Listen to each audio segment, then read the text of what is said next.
Joe Diomede standing here with Denis Bouet in front of his lovely timber-framed work here. It's called the Queen's Tress. I'm going to let Denis explain all of this and how we came to be a timber framer. Yeah.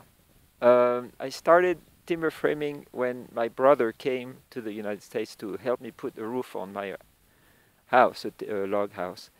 And I guess right away I realized I liked the tools, I liked the wood. I didn't know any woodworking. I had very few skills in woodworking, but I just really right away liked the joinery at the large scale. And you are French. You are from the Alps originally, and you moved to America. Were you a timber framer when you moved to America? What prompted that move? Okay, I was 23 years old, and I had learned to be a ski instructor in the Alps, and that's about all I knew. So I was just a kid. And did you feel, is that what you? So why did you go to America?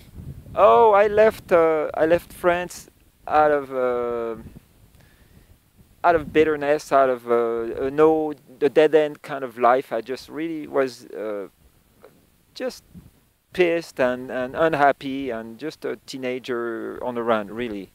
But I was 23-year-old teenager, and I was just looking. I met my wife, present-day wife, there at the time, and I just wanted a new life.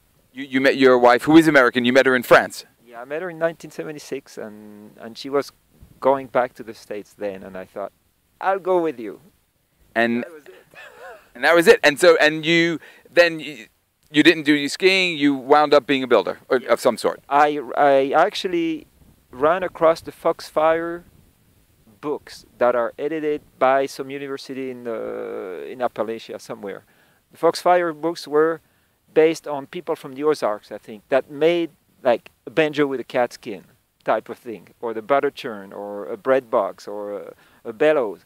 I saw those books written by probably students, doing PhDs or master's level, about these people, and right away I started making things. We were in this little shack in Montana that had a few woodworking tools, and out of a dead-end kind of thinking, I had found something that just drew me. Right, so amazing. Ski instructor in the Alps, people listening to this go, wow, dead end, wow! Yes. But then you go to America with your American love at the time, yeah, who was your present-day wife, yeah, a few decades later, yeah, but now you're back in France. So tell me about that.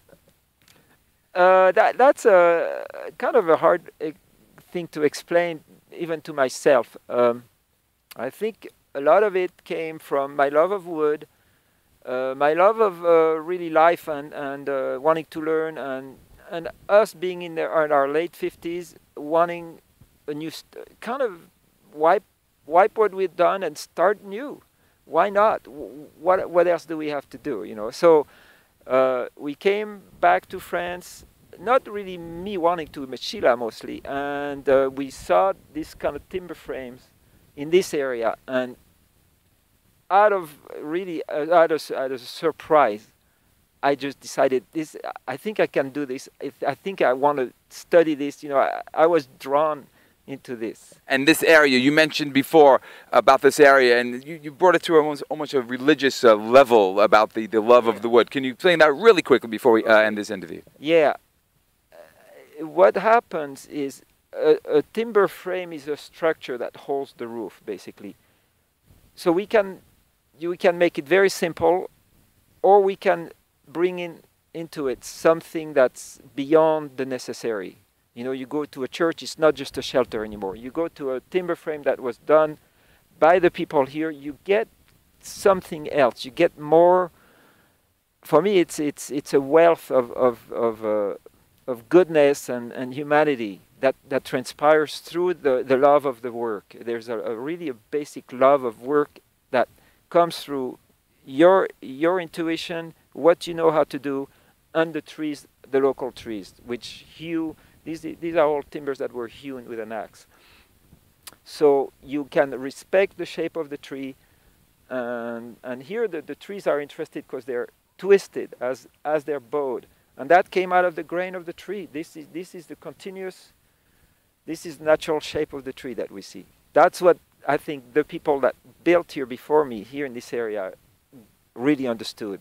naturally, and that's why I'm inspired to be here. There you go. We have Denis, a man who followed his natural path out of the Alps into the west coast of America, where he became a timber framer. And what a lovely structure we have behind us in the wonderful area of the Ariège, where Denis has re-began his life once again with his American wife, living in the French countryside. Joe Diomede signing off from here in Fabas in the Ariège.